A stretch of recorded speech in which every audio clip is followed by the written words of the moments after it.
आज का डेली माना आपके लिए पास्टर माइकल फर्नांडिस की ओर से। अतीत की कमरे को खोलना। हर व्यक्ति धूप और छांव का मिश्रण लेकर जीवन का सफर तय करता है। कई लोगों के लिए अतीत एक छिपा हुआ कमरा, एक गुप्त कमरा बना हुआ है जिसमें पाप, अफसोस और दर्द के कंकाल छिपे हैं। इन कंकालों को अक्सर मुस्कुराहट और दयालुता के कार्यों के पीछे सावधानी से छुपाया जाता है, क्योंकि वे प्राण को भय और निंदा की जंजीरों में ढक देते हैं।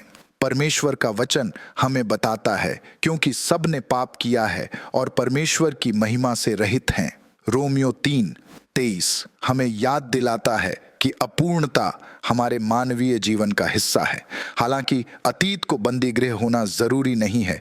दैवीय कृपा और परमेश्वर के सर्वव्यापी प्रेम की प्रकट की हुई हवाएं इन कमरे को खोलने, छाया को दूर करने और पीड़ित प्राणों को छुटकारा देने के लिए हमेशा तैयार रहती हैं। भजन संहिता 147 3 आश्वासन देता है। वह खेदित मन वालों को चंगा करता है और उनके शोक पर मरहम पट्टी बांधता है। हमारे प्राण की सबसे गहरी गहराई में परमेश्वर हमें अपने कंकालों को मुक्त करने, अपने अतीत की एकांत कमरे को खोलने और उनके प्रेम की परिवर्तनकारी शक्ति को अपनाने के लिए कहते हैं।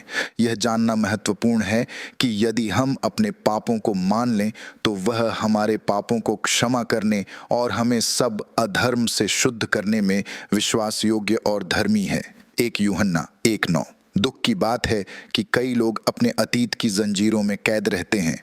अपराध बोध और निंदा की छाया उन पर मंडराती रहती है। हालांकि मसीह यीशु में छुटकारा है, इस मानसिक बंदी गृह से एक दैवी छुटकारा। रोमियो 8:1-2 घोषणा करता है, अब जो मसीह यीशु में हैं उन पर दंड की आज्ञा नहीं, क्योंकि वे शरीर के अनुसार नहीं वरन आत्मा के अनुसार चलते हैं।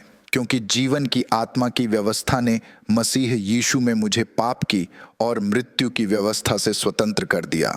छुटकारा पाने की कुंजी उस क्षमा को अंगीकार करना है जो क्रूस से निकलती है और मसीह के प्रेम को हमारी प्राणों में भरने की अनुमति देती है।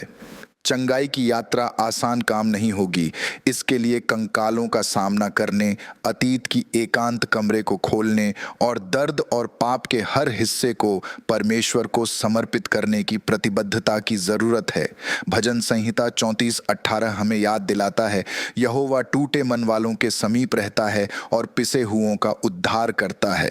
हमेशा याद रखें, आपकी हर प्रार्थना में, आपके द्वारा बहाए गए हर आंसू में परमेश्वर मौजूद हैं, जो आपके दर्द को बल में और दुख को आनंद में बदलने के लिए काम कर रहे हैं। साथ ही अतीत की जंजीरों पर काबू पाने के लिए मन और आत्मा को नया करना जरूरी है।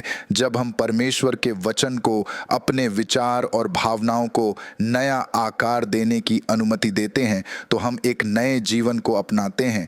रोमियो 12:2 उपदेश देता है, और इस संसार के सदृश न बनो, परंतु तुम्हारी बुद्धि के नए हो जाने से तुम्हारा चाल चलन भी बदलता जाए। यह परिवर्तन स्वतंत्रता की कुंजी है, निंदा से पवित्रीकरण तक की यात्रा है।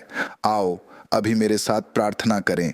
स्वर्गीय पिता, हमारे अतीत की जंजीरों को तोड़ते हुए हमें अपनी उज्जवल प्रकाश से भर दें।